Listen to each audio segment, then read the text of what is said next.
హల్లెలూయా. దేవుని నామానికి మహిమ కలుగును గాక. మీ అందరికి నా ప్రేమపూర్వక వందనాలు. అందరికీ వందనాలు. బాగున్నారా? కృపయు సమాధానం మీకు కలుగును గాక. చిన్న పిల్లరా, మరి ఈ దినం పరిశుద్ధాత్మ దేవుడు నీతో నాతో ఏం మాట్లాడదలించారో అట్టి మాటలు ధ్యానించుకుందాం. ప్రభువే మనకు సహాయము చేయును గాక. ఆమేన్. నిర్గమాకాండం 33వ అధ్యాయం 3వ వచనం ధ్యానించుకుందాం.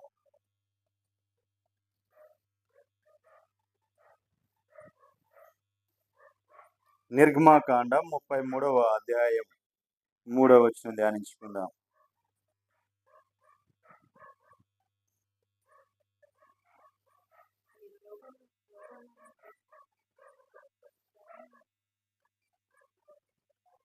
మీరు లోబడనొల్లని ప్రజలు కనుక నేను మీతో కూడా రాను. దేవునికి మహిమ కలుగును గాక. చూడండి పిల్లారా, ఇక్కడ ప్రభువు చెప్తున్న మాట, మీరు లోబడనొల్లని ప్రజలు కనుక నేను మీతో రాను అని చెప్తున్నారు. ఎందుకయ్యా నువ్వు రావు అని అంటే, త్రోవలో మిమ్మును సంహరించదనేమో అని మోషేతో చెప్పాడు దేవుడు. దేవునికి మహిమ కలుగును గాక. నిజమే పిల్లారా, మనం ఇక్కడ చూసినట్లయితే దేవాతి దేవులు వారు ఎప్పుడు మనతోనే ఉంటారు. ఆయన ఎప్పుడు కూడా మనల్ని నడిపిస్తూ ఉంటారు, మనల్ని బలపరుస్తూ ఉంటారు, మనల్ని ఆదరిస్తూ ఉంటారు, మనల్ని ప్రేమిస్తూ ఉంటారు, మన ప్రక్కనే ఉండి మనకు సహాయం చేస్తూ ఉంటారు. అయితే మనము ఎలా ఉన్నామంటే లోబడనోళ్ళని వారిగా ఉన్నాం. ప్రభువుకి మనము లోబడట్లేదు. మనం ఎప్పుడూ కూడా ఆయన మీద తిరుగుబాటు చేస్తూనే ఉన్నాము, ఆయన బాధ పెడుతూనే ఉన్నాము. ఆయన ఎప్పుడూ కూడా మనము బాధిస్తూనే ఉన్నాం. ఆయన మాటకు మనం ఎక్కడ విధేయత చూపట్లేదు. ఆయనకి ఎప్పుడు ఎక్కడ విషయంలో కూడా ఆయనకు లోబడట్లేదు. ఈ మానవుడు ఎంతవరకు కూడా తన స్వస్థిత్వాన్ని ఆధారం చేసుకుంటున్నాడు, లేదా తన వెనకాలన్న అంగు ఆర్భాటము, లేదా ధనమును, అధికారమును, లేదా ఇంకా ఎవరైనా మనుషుల బలమును ఆధారం చేసుకుంటున్నాడు తప్ప దేవుని ఆధారం చేసుకోవట్లేదు. దేవుడిని ఆధారం చేసుకుని దేవుడి మీద లోబడట్లేదు. దేవుడికి లోబడిపోవాలి. ఎందుకంటే ఆయన సర్వమును ఎరిగినవాడు, సర్వ సృష్టికర్త, సర్వంతర్యామి. ఆయనకు మనం లోబడితే ఆయన మనల్ని ఏం చేస్తాడంటే ఆయనకి ఇష్టం వచ్చిన మార్గంలో మనల్ని నడిపిస్తాడు. మనల్ని ఆయనకి ఇష్టం వచ్చిన మార్గంలో నడిపిస్తాడు. మరి అలాగే మనము ఆయనకు లోబడకుండా ఉంటే మన మార్గాల్లో, మనకిష్టమైన మార్గాల్లో మనం నడుచుకోవాల్సి వస్తుంది. మనకిష్టమైన మార్గంలో నడిచినంతసేపు కూడా మనకి బాగానే ఉందనిపిస్తుంది.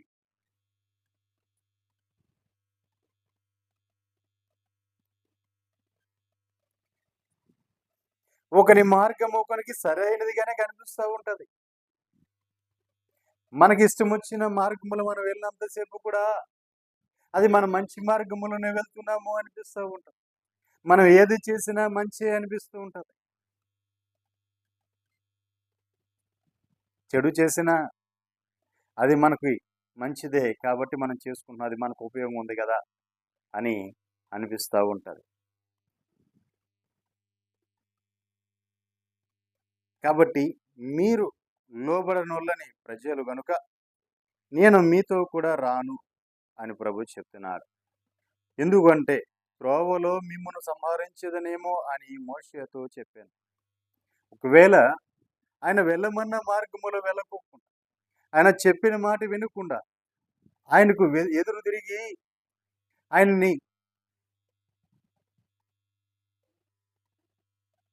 ఆయనను తృణీకరించి ఆయన మార్గము మనము నడవకోకుండా మనకి ఇష్టం వచ్చినట్లుగా మనం ప్రవర్తిస్తే ఆయన మన మధ్య ఉన్నాడు కాబట్టి సహించి ఊరుకోక ఆయన మనల్ని ఒకవేళ సంహరిస్తాడేమో అని చెప్పి ఆయనే ముందుగా నేను మీతో రాను అని చెప్తున్నాడు.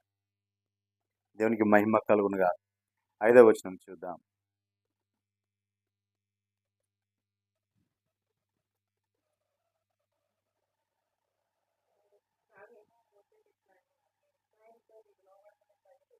మోషే, వీరు ఇశ్రాయేలులో లోబడిన వాళ్ళని ప్రజలు ఆ? ఏంటమ్మా? ఒక్క క్షణం మాత్రం నేను మీ నడుముకు వచ్చి తినా మిమ్ములను నిర్మూలం చేసేదను కనుక ఏమి చేయవలెనో అది నాకు తెలుసు. దేవునికి మహిమ కలుగును గాక. నీ ఏమి చేయవలెనో అది నాకు తెలుసు కాబట్టి అది మీరు ఎరుగునట్లుగా మీ మీదున్న ఆభరణములన్నీ తీసివేయవలెను అంటున్నారు. దేవునికి మహిమ కలుగును గాక. అంటే వారి మీద ఉన్న ఆభరణాలన్నీ ఏం చేయాలి? తీసివేయాలి. దేవునికి మహిమ కలుగును గాక. ఒక్క క్షణం మాత్రము చాలు దేవునికి నిర్మూలన చేయడానికి. ఒక క్షణం మాత్రము చాలు. ఆయన కోరుకునేది పరిశుద్ధత కోరుకుంటున్నాడు, పవిత్రత కోరుకుంటున్నాడు. నీ నుంచి నా నుంచి ఆయన కోరుకునేది పరిశుద్ధత, పవిత్రత కోరుకుంటున్నాడు. ఆ పరిశుద్ధత లేనప్పుడు ఆయన పరిశుద్ధుడుగా మన మధ్య ఉండలేడు. అయినా మనము ఆయన తృణీకరించి ఆయన విధులను, ఆయన కట్టలను, ఆయన మార్గాలను తోసివేస్తున్నాం కాబట్టి ఒకవేళ ఆయనకు కోపం వచ్చిందంటే ఒక్క క్షణం మాత్రము చాలు ఆయన కోపాగ్నికి సర్వ సృష్టి కూడా మొత్తము కూడా నాశనం అయిపోతుంది. ఏమీ కూడా మిగలదు. ఒక్క క్షణము చాలు. ఒక్క క్షణం మాత్రమే. ఆయన ఉగ్రత, ఆయన కోపము క్షణముండినను ఆయన కృప ఆయుష్కాలం ఉంటుంది. దేవునికి మహిమ కలుగునుగా. కానీ ప్రియులారా, ఆ క్షణం మాత్రం మనం తట్టుకోలేమండి. ఆయన ఒక కోపాగ్ని మనం తట్టుకోలేం. ఒక క్షణం మాత్రంలో సమస్తము జరిగిపోతాయి. దేవునికి మహిమ కలుగునుగా. ఆయన మహారోషము కలిగిన వాడు. ఒకవేళ చేయకూడని తప్పిదము చేస్తే ఆయన సహించేవాడు కాదు. అందుకే త్రోవలో నేను మీతో కూడా రాకుండా ఉన్నట్లుగా మిమ్మును ఒకవేళ వచ్చి మిమ్మల్ని సంహరించేదనేమో మీరే వెళ్ళండి అని చెప్తున్నాడు. చూడండి పిల్లారా, అంతేకాదు ఆయన అక్కడ నుంచి గుడారము వేరుగా వేయమన్నారు. ఆయన గుడారంలో ఉన్నప్పుడు మోషే వెళ్ళినప్పుడు ఆ మహిమ గుడారపు ద్వారము కమ్ముచున్నది. మోషేతో మాట్లాడినంతసేపు కూడా ఆ మహిమ మేఘము వలె ఆవరించి మోషేతో మాట్లాడుతూ వచ్చున్నారు. ఎంత కృపను పోగొట్టుకున్నారండి ఇశ్రాయేలీలు.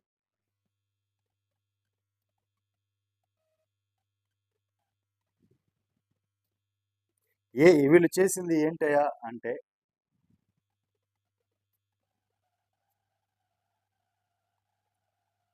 భయంకరమైన ఆ శ్రమల బాధలోంచి, ఇబ్బందుల్లోంచి, ఇక్కట్లోంచి, ఐగుప్తులోంచి ఆయన విడిపించి నడిపించుకుంటూ తీసుకొని వస్తున్నాడు.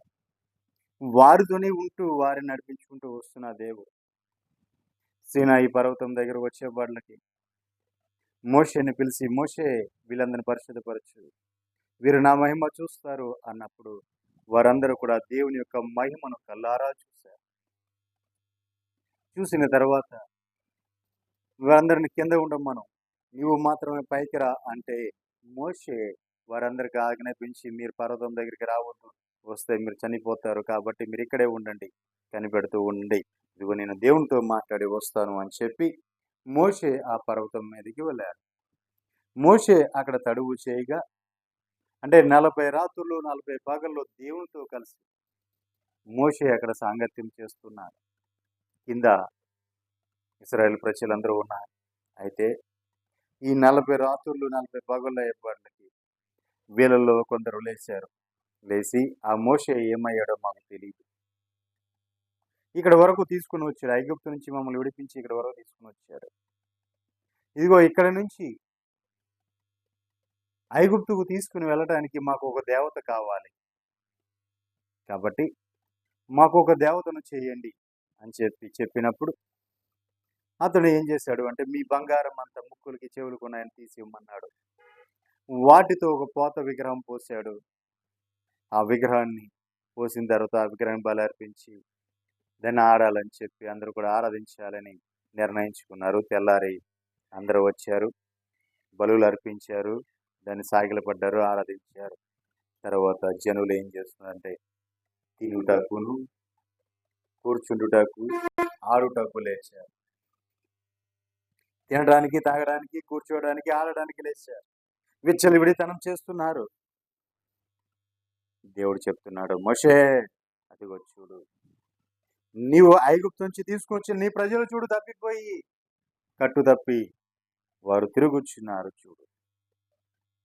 నేను వారికి నియమించిన ఆ త్రోవ నుండి త్వరగా తొలగిపోయి తమ కొరకు పోత పోసిన దూడను చేసుకొని దానికి సాగిలపడి దానికి బలి అర్పించి, ఓ ఇశ్రాయేలు, ఐగుప్తులో నుండి మమ్మల్ని రక్షించిన దేవుడవు ఇదే కదా అని వారు చెప్పుకుంటున్నారు మోషే అని చెప్పినప్పుడు, మోషే ఆ 10 పలకల 2 పలకలను పట్టుకుని, ఆజ్ఞలైన ఆ 2 పలకలను పట్టుకొని పైనుంచి దిగి వచ్చి వారిని చూసి మోషే మాట్లాడుతున్నాడు.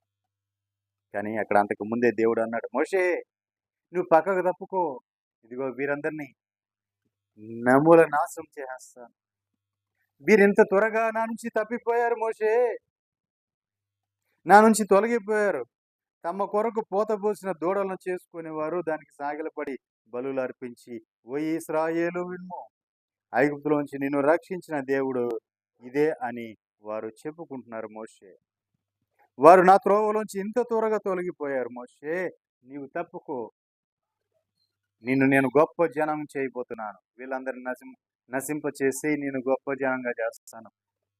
నీ నుంచి గొప్ప జనాన్ని, సంతానాన్ని నేను కలగ చేయబోతాను మోషే అంటే, మోషే అంటాడు, వద్దు ప్రభువా, అట్లయితే ముందు నన్ను చంపి తర్వాత వారిని చంపండి. ఎందుకంటే మీరు అబ్రహాంతో ఇచ్చిన వాగ్దానం జ్ఞాపకం చేసుకోండి. అబ్రహాంతో, ఇస్సాకుతో, ఇశ్రాయేలుతో మీరు చేసిన ప్రమాణాలను జ్ఞాపకం చేసుకోండి. ఇదిగో నీవును నీ సంతానము నేను ఈ విధంగా ఆశీర్వదించి ఆకాశ నక్షత్రాలాగాను సముద్రపు ఇస్కరేణుల వలె నేను వారిని చేస్తాను అని మీరు ప్రమాణం చేశారు. ఐగుప్తు నుంచి విడిపించారు, ఇక్కడ వరకు తీసుకుని వచ్చారు. ఇప్పుడు శత్రువు ఐగుప్తులు ఏమంటారంటే, ప్రభా ఇదిగో వాళ్ళ దేవుడు వారిని ఏం చేయాలో ఎక్కడ తీసుకెళ్ళో తెలియక అరణ్యంలో సంహరించాడు అని వారు మీ గురించి తప్పుగా మాట్లాడటం నాకు నచ్చలేదయ్యా, అందుకే నన్ను చంపేయండి అంటున్నారు. లేదు మోషే, వీరు నా మాట వినట్లేదు కాబట్టి నేను వీరిని చంపేస్తాను అంటే, అయ్యా అట్లయితే నీ జీవ గ్రంథంలోంచి నా పేరును తుడిచివేయి, నాకు అక్కరలేదు. నీ జీవ గ్రంథంలో నా పేరు ఉండడం నాకు ఇష్టం లేదయ్యా, తుడిచివేయి. ఎందుకంటే నీ ప్రజలు నువ్వే సంహరిస్తే అట్లాంటి పేరు నాకు వద్దయ్యా అని అన్నప్పుడు దేవుడు నిమ్మలించి, సరే మోషే, ఇదిగో నేను వారికి దూరంగా ఉండి నాకు బదులుగా నా దూతని పంపిస్తాను, నా దూత మీకు ముందుగా నడుస్తుంది అని చెప్పి మోషేతో దేవుడు మాట ఇచ్చి ఆ విధంగా దేవుడు నడిపిస్తూ ఉన్నాడు. దేవునికి మహిమ కలుగును గాక. సామెతల పుస్తకం మనం చూసినట్లయితే సామెతల 10:17 ఒక మాట ఉంది.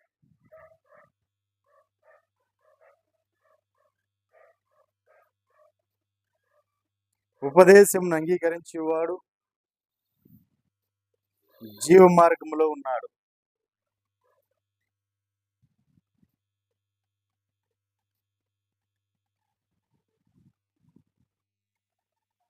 గద్దింపునకు లోబడిన వాడు త్రోవ తప్పును. చూడండి పిల్లలు, గద్దింపునకు లోబడిన వాడు ఏమవుతాడంటే త్రోవ తప్పిపోతాడు. అదే ఉపదేశముకు లోబడిన వాడు, ఉపదేశాన్ని అంగీకరించిన వాడేమో జీవ మార్గంలో నడుచుకుంటాడు. గద్దింపునకు లోబడిన వాడు త్రోవ తప్పిపోతాడు. ఇప్పుడు అక్కడ చూస్తే వాళ్ళందరూ కూడా గద్దింపుకు లోబడలేదు కాబట్టి అందరూ త్రోవ తప్పిపోయారు.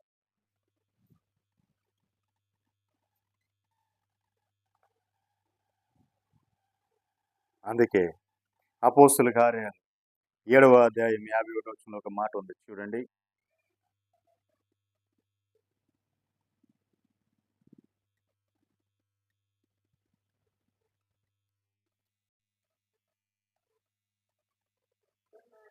ముష్కలు రారా, హృదయములను చెవులను దేవుని వాక్యమునకు లోపరచనొల్లని వారులారా, మీ పితరుల వరే మీరును ఎల్లప్పుడూ పరిశుద్ధాత్మను ఎదిరించి వారులారా అంటున్నారు. దేవునికి మహిమ కలుగును గాక. చూడండి ఇప్పుడు మీ పితరుల వలె అన్నాడు. అంటే ఆ కాలంలో ఇశ్రాయేలీయులు ఏ విధంగా ఎదిరించారు, అలాగే ఇప్పుడు కూడా అలాగే ఎదిరిస్తున్నారు. హృదయములను చెవులను దేవుని వాక్యమునకు లోబడలేని వారు. దేవుని మాట హృదయంలో చేర్చుకోవాలా, దేవుని మాట చెవులతో వినాలా. అయితే వీరేం చేస్తున్నారంటే హృదయమును కానీ చెవులను కానీ దేవునికి ఆ వాక్యమునకు లోబడనివ్వట్లేదు. లోబడనివ్వట్లేదు అంటే విననివ్వట్లా, మనసులో చేర్చుకునేవట్లా వాక్యాన్ని. దేవునికి మహిమ కలుగును గాక. రోమీయులకు రాసిన పత్రిక 10వ అధ్యాయం 1వ వచనం నుంచి ధ్యానించుకుందాం.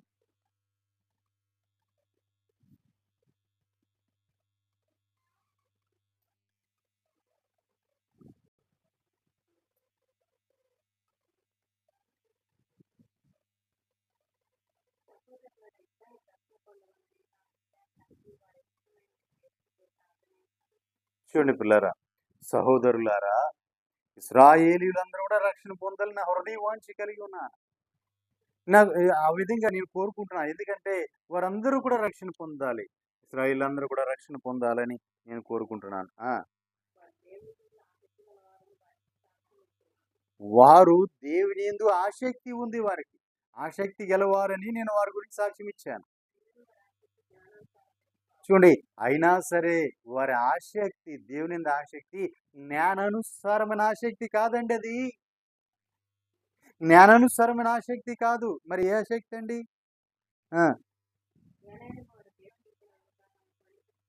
చూడండి, వారు దేవుని నీతిని ఎరగక తన స్వనీతిని స్థాపించుచున్నవారు. దేవుని నీతిని ఎరగట్లేదు వారు.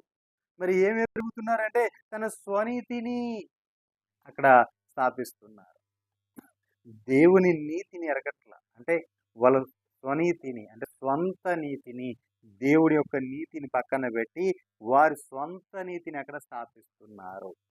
కానీ వారు ఆసక్తి కలిగిన వారే, దేవుని యందు ఆసక్తి కలిగిన వారే. కానీ వారు స్వనీతిని ఆధారం చేసుకున్నవారు, దేవుని యొక్క నీతిని ఆధారం చేసుకోలా, దేవునికి లోబడలా. దేవునికి లోబడకుండా దేవుని మీద తిరుగుబాటు చేయవారుగా మారారు.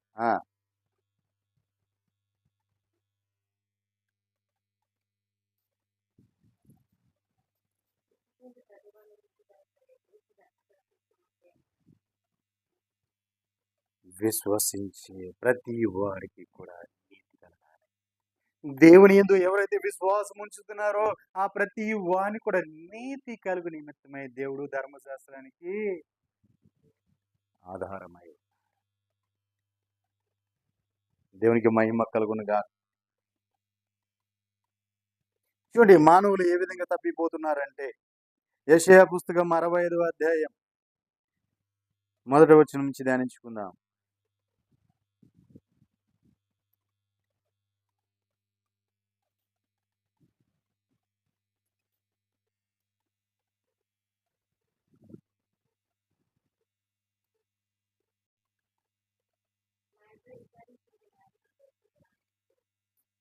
నా యొద్ద ప్రభు చెప్తున్న మాట, నా యొద్ద విచారణ చెయ్యని వారిని నేను నా దర్శనముకు రానిచ్చాను.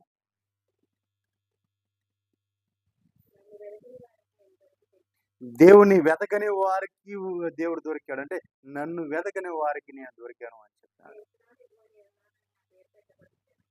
జనముతో ఏమని, నేనున్నాను, ఇదిగో నేనున్నానని నా పేరు పెట్టబడిన జనముతో నేను చెబుతున్నాను.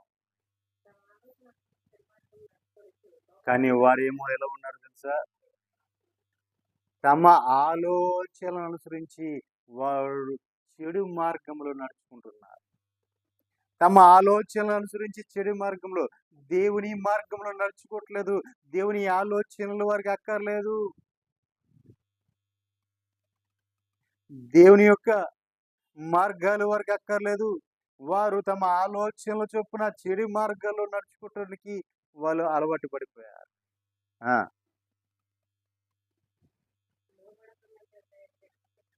ఈ లోబడనొల్లని ప్రజల వైపు దినమెల్లా నా చేతులు చాచుచున్నా. చూడండి, ఒక రోజంతా కూడా ఆయన చేతులు చాచుతూనే ఉన్నాడు. ఎవరి కోసమంటే లోబడనొల్లని ప్రజల వైపు. దినమెల్లా కూడా ఆయన చేతులు చాచుతూనే ఉన్నాడు. ఇంకా వస్తారు, ఇంకా వస్తారు, ఇంకా తెలుసుకుంటారు. తమ తప్పిదం తెలుసుకుంటారు. తమ నడవడికను తెలుసుకుంటారు. నా విధి విధానాలు అనుసరించి నడుచుకోవడానికి నా వైపు మళ్ళుకుంటారు అని చెప్పి ఆ లోబడనోళ్ళని ప్రజల వైపు దినమెల్లా చేతులు చాచుకొని ఆయన ఎదురు చూస్తూనే ఉన్నారు.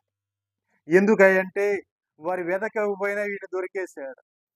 వారు వినకపోయినా ఈయన వింటూనే ఉన్నాడు.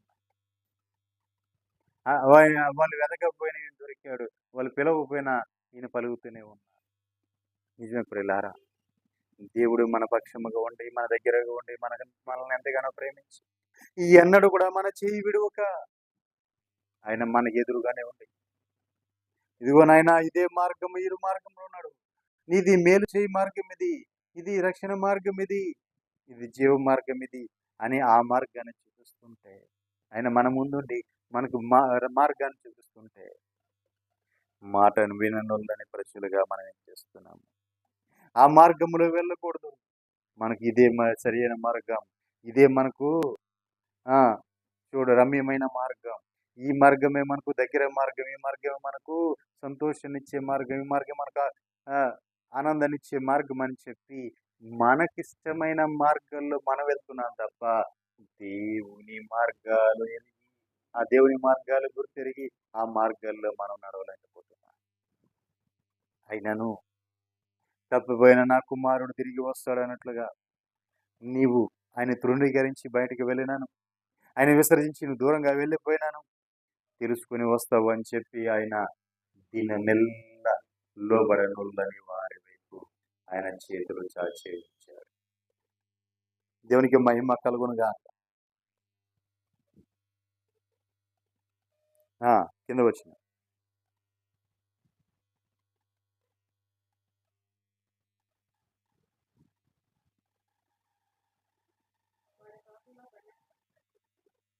వారు తోటలలో బలి అర్పణ అర్పించు ఇటుకల మీద ధూపం వేస్తున్నారు. దేవుని భయము లేక వారు దేవునికి నిత్యము కోపాన్ని కలగజేస్తున్నారు. వారు ఎక్కడంటే సమాధిలో కూర్చుని రహస్యముగా మాట్లాడుతున్నవారు. వారి పాత్రలు ఏమై ఉన్నాయంటే అసహ్యమైనవి ఉన్నాయి.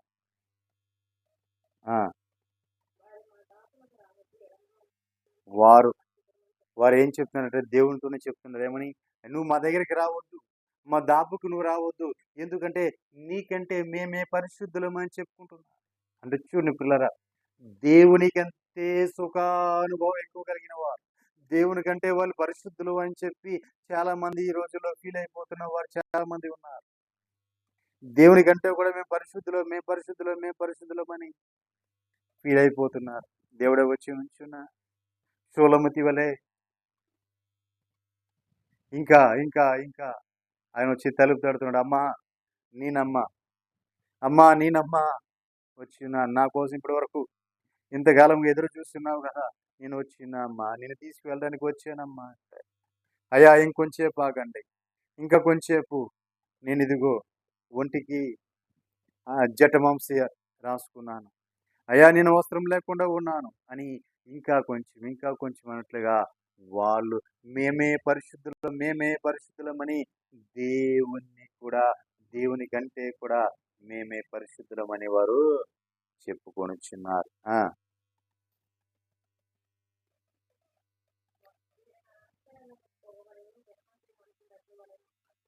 వీరు ఎలాగున్నారంటే నా నాసికరంధ్రములోంచి వచ్చే పొగలా దినమెల్లా మండుచున్న వారిలాగా కనపడుతున్నారు నాకని దేవుడు చెప్తున్నారు. అంటే ఆయన నాసిక రంధ్రములోంచి ఆ మహావేంద్రముతో ఆయన కోపగ్ని రగిలినప్పుడు ఆ వచ్చే ఆ సెగలోంచి వారు పొగలాగా మాడిపోయేలాగా ఉన్నారు. ఆ ఉగ్రతలో ఆయన నుంచి వచ్చే అగ్ని నుంచి కాలిపోయే బూడిదలాగా వాళ్ళు ఉన్నారు అని చెప్తున్నారు. నిజమే పిల్లారా, చూడండి, ఆయనేమో వెదకని వారికి దొరికాడు, మొరపెట్టిన వారికి ఆయన మాటలు ఇస్తున్నాడు.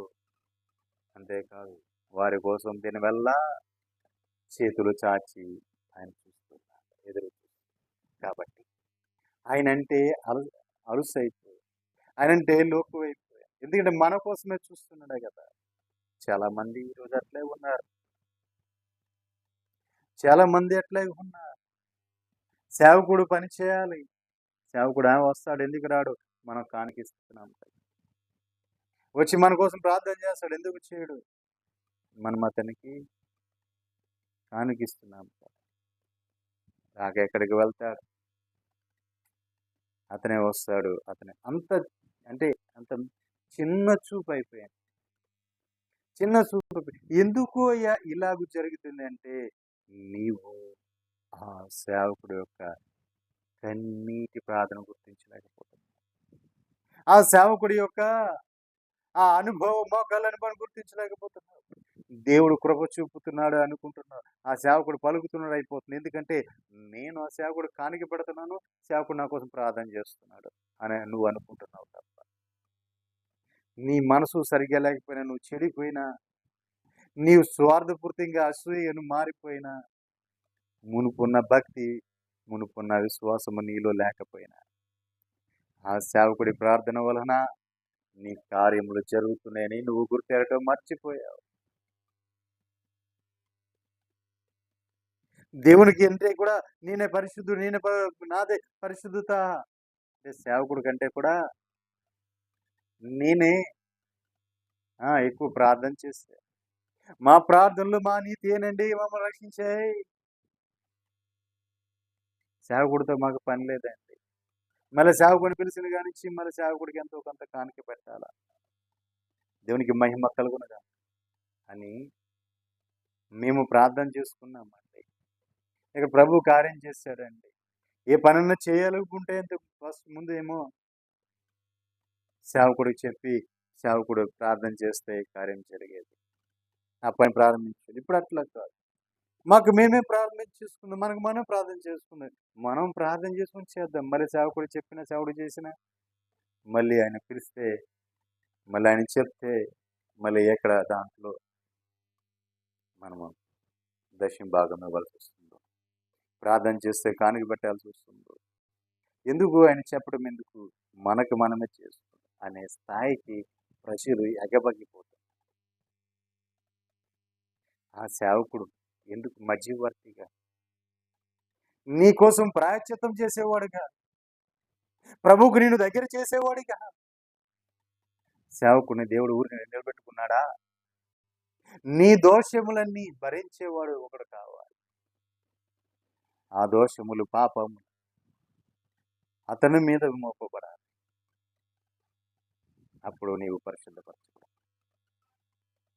ఎంతవరకు నీవు ఏదో ఇస్తున్నా అనుకుంటున్నావు, అది నిజంగా నీ మనసాక్షి ఉంటే ఒకసారి చూడు, ఆలోచించి చూడు. నీకు వచ్చే రాబడిలో దశమ భాగం ఇవ్వగలుగుతున్నావా? నీకు వచ్చే ఆ ధనములో నీవు నీ సేవకుడు ఇవ్వాల్సిన ఇవ్వగలుగుతున్నావా? అర్పణలు అర్పించగలుగుతున్నావా? లేదు. వాటినే నువ్వు దోచుకుంటున్నావు. అయినా సరే నీకోసము ప్రాయశ్చిత్తం చేసే ఆ వ్యక్తి, సేవకుడు నీకు అలసుగా కనపడుతున్నాడు. దేవుణ్ణి కూడా నువ్వు ధృవీకరించి నేను అంత పరిశుద్ధుడు లేడు అని చెప్తున్నావు. ఇదిగో నువ్వు మా దగ్గరికి రావద్దు, నీకంటే మేమే పరిశుద్ధులము అని దేవునితోనే చెప్పే స్థాయికి నువ్వు వచ్చేసావు.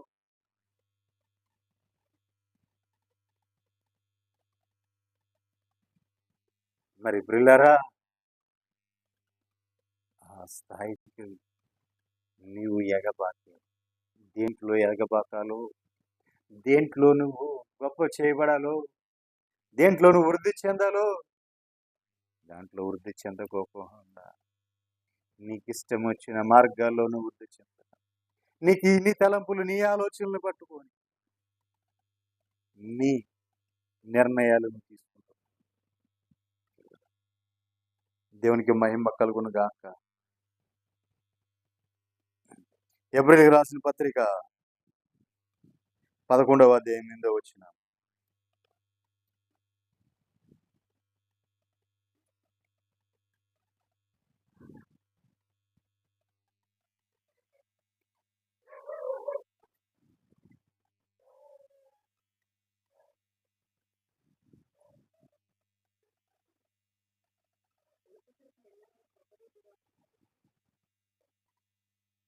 హెబ్రీయులకు రాసిన పత్రిక 11వ అధ్యాయం 8వ వచనం.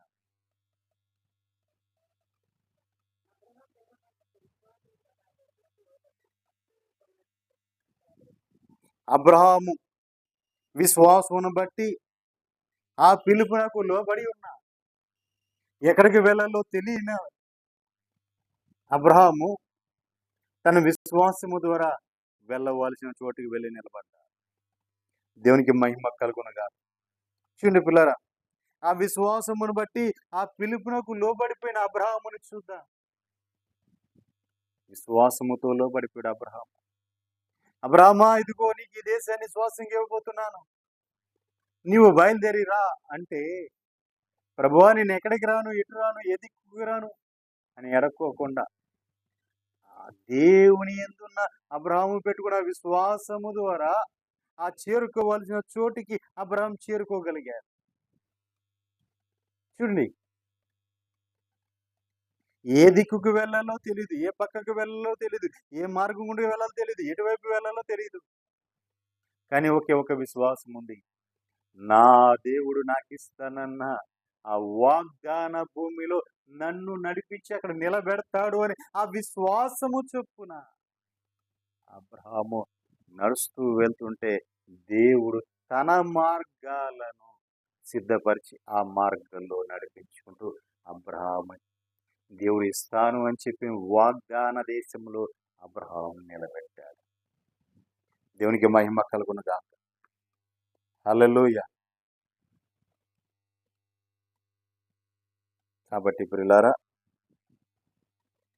విశ్వాసము కావాలి, దేవుని లోబడి ఉండాలి. అప్పుడు ఆయన మార్గాల్లో ఆయన మనల్ని నడిపిస్తారు.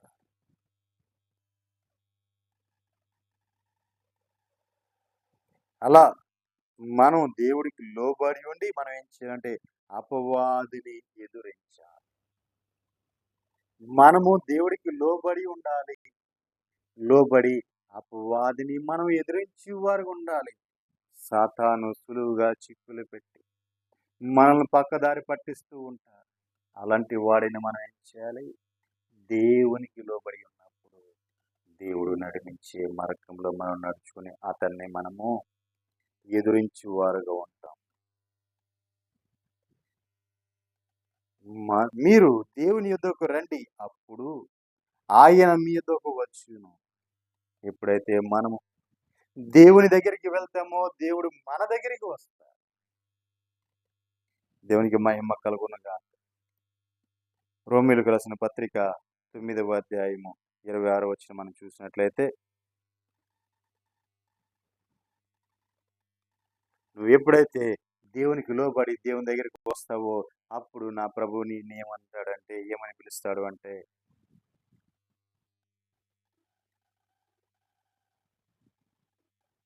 9వ అధ్యాయం 26వ వచనం.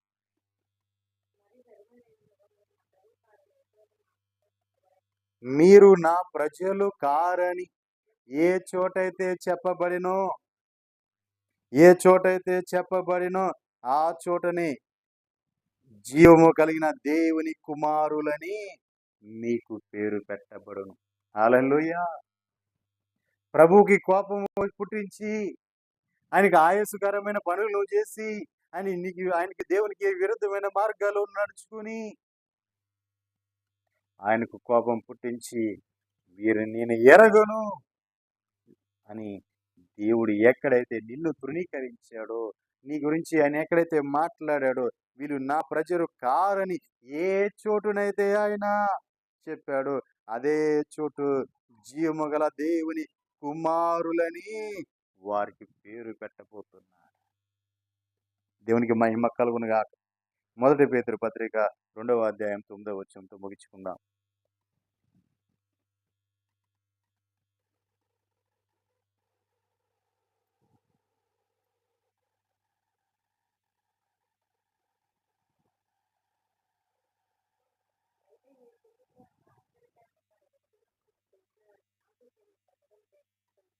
చూడండి, చీకటిలో నుండి వెలుగులోకి మిమ్మును పిలిచిన వాని యొక్క గుణాతిశయమును ప్రచురము చేయు నిమిత్తము ఏర్పరచబడిన వంశములో రాజులైన పరిశుద్ధ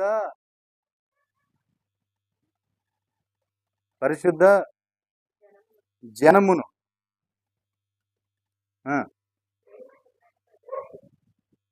చూడండి, ఏర్పరచబడిన పరిశుద్ధ జనమును దేవుని సొత్తై మీరు ఉన్నారు. దేవునికి మహిమ కలుగునుగా. మీరు ఏర్పరచబడిన వారు, దేవుని చేత ఎన్నుకోబడిన వారు, దేవుని చేత పిలువబడిన వారు. మీ ఎడల ఆయన ఏర్పాటు, ఆయన ప్రణాళిక ఉన్నది. మీరు పరిశుద్ధులై ఉండి పరిశుద్ధమైన జనములో ఏర్పరచబడిన వారై, రాజులైన యాజక సమూహంలో చేర్చబడిన వారై ఉన్నారు. దేవునికి మహిమ కలుగునుగా. మీరు లోబడనొల్లని ప్రజలు గనుక నేను మీతో కూడా రాను అంటున్నారు. కానీ ప్రియులారా, ఆయనకు లోబడితే, ఆయన మీద తిరుగుబాటు చేయకుండా, ఆయన మార్గాలకు మనం విరోధంగా నడవకుండా ఆయనకు మనము లోబడి ఉంటే, ఆయన ఎక్కడైతే ఏ చోటైతే వీరు నా ప్రజలు కారు అని చెప్పాడు, అదే చోట జీవము గల దేవుని కుమారులు అని మీకు నా ప్రభు పేరు పెట్టి పిలవబోతున్నాడు. నా కుమారులారా, జీవము కలిగిన నా కుమారులారా అని నా ప్రభు మిమ్మల్ని పిలవబోతున్నారు. దేవునికి మహిమ కలుగును గాక. మీరు దేవుని యొద్దకు రండి.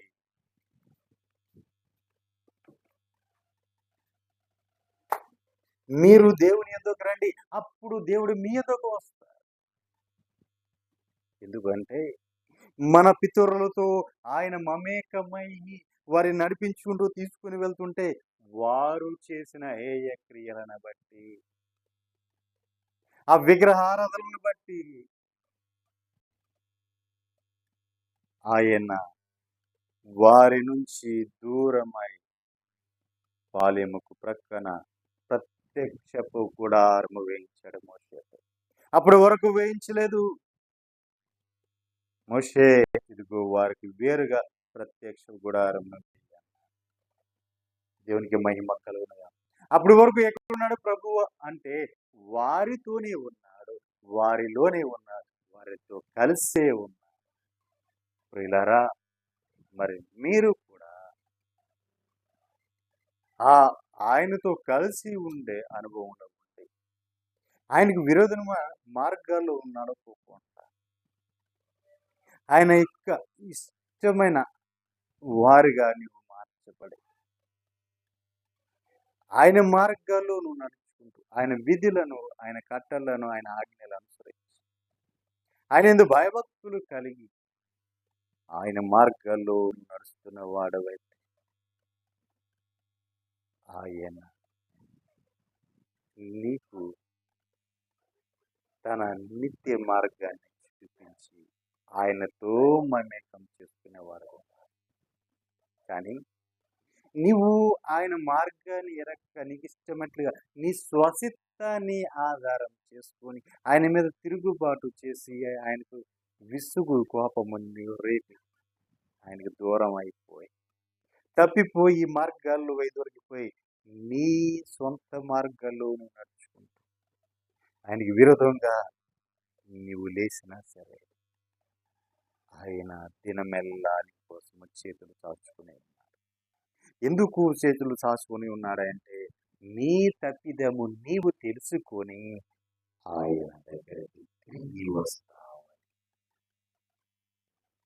దేవునికి మహిమ కలుగుగా. నేను బ్రతకని వానికి నేను దొరికాను, నన్ను అడగని వానికి నేను ప్రత్యక్షపరుచుకున్నాను అని ప్రభు చెప్తున్నాడు. కానీ ఆయన మన మధ్యనే ఉన్నాడు, మనతోనే ఉన్నాడు, మనలోనే ఉన్నాడు అని మనము ఆయనకి ఇష్టంగాను, ఆయనకి ప్రియులుగాను మనం మారిపోతే ఆయనే ఆధారమై ఉంటాడు. ఆయన చిత్తానికి మనం అప్పగించుకో, ఆయన నడిపింపుకు మనం అప్పగించుకుంటాం. ఆయన్నే మనం నడిపించే నాయకుడుగా ఉంటాడు. అట్టి కృప పరిశుద్ధాత్మ దేవుడు మనకు అనుగ్రహించినగా. ఆమె ప్రార్థన చేసి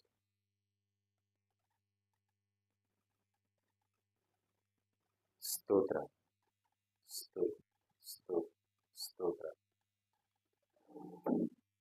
స్తుతి స్తుతి స్తుతి స్తుతి స్తుతి స్తోత్ర స్తోత్ర స్తోత్ర స్తోత్ర స్తోత్ర.